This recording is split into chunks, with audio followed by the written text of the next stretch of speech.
Modern age یہ possible ہے کہ آپ لوگ اپنے اپنے موبائل کے ذریعے، اپنی ٹاک کے ذریعے، اپنی ویڈیو کے ذریعے، اپنی ڈسکشن کے ذریعے، اپنے میسیجز کے ذریعے گروپس بنا لیں واٹس ایپ پہ، اس کا ایڈمن آپ لوگ ہو جائیں اور ڈیلی آپ میسیج کریں۔ 500 کے 6 گروپ بنے تو 3000، ایک ہفتہ ان 5 گروپس میں اپنی پریسنٹ بنا لیں، 6 گروپس میں، پھر نیکسٹ ویک اگلے 6 گروپ میں آ جائیں۔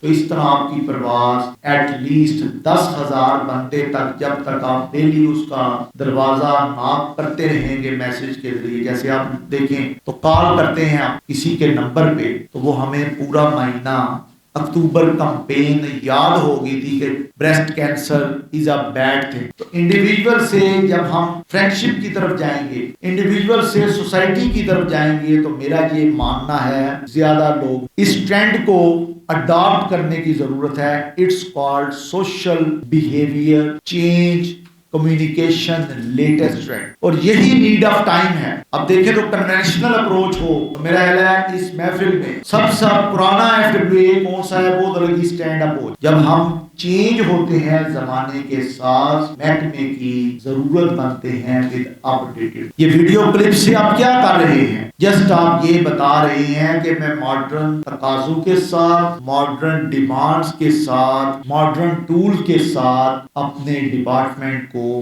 فلائی کروانا۔ تو کنونشنل سوچ بدلنی پڑے گی، تب جا کے سوسائٹی بدلے گی، تب جا کے اکنامک انڈیکیٹرز بدلیں گے، تب جا کے ہیلتھ انڈیکیٹرز بدلیں گے، تب جا کے پاپولیشن ویلفیئر کی بات ہوگی۔ جو زبان زد عام ٹی وی پہ پھر ہمیں ریکویسٹ کر کے یا ریڈیو پہ ہمیں ریکویسٹ کر کے ٹائم نہیں لینا پڑے گا، بلکہ آپ لوگ چینج ایجنٹ کے طور پہ پہچانے جاؤ۔ جیسے شاہ رخ خان کا ایک ڈائلاگ ہے، کام کوئی بھی چھوٹا بڑا نہیں، کام کوئی بھی چھوٹا بڑا نہیں، کام کو کرنے والا اسے چھوٹا بناتا ہے یا اسی کام کو وہ بڑا بنا۔ جیسے ہمارے ساتھ میڈیا والے موجود ہیں، ان کے پاس کیمرہ اگر نہ ہو تو ان کی ضرورت نہیں معاشرے کو، یہ آپ جسٹ اس کو آڈیو کا رنگ نہیں دے رہے، اس کو آڈیو ویژول سے تیار کر رہے ہیں، ان کی نیڈ پیدا ہو۔ ان کے ساتھ پتہ نہیں ہزاروں لاکھوں لوگ اجڑ گئے ہیں، تباہ ہو گئے، جب تک اپنے آپ کو ماڈرن تقاضوں کے مطابق اگاڑیں۔ ایک خدائی صفت، کیا آپ لوگ اونٹ سے بھی برے ہیں؟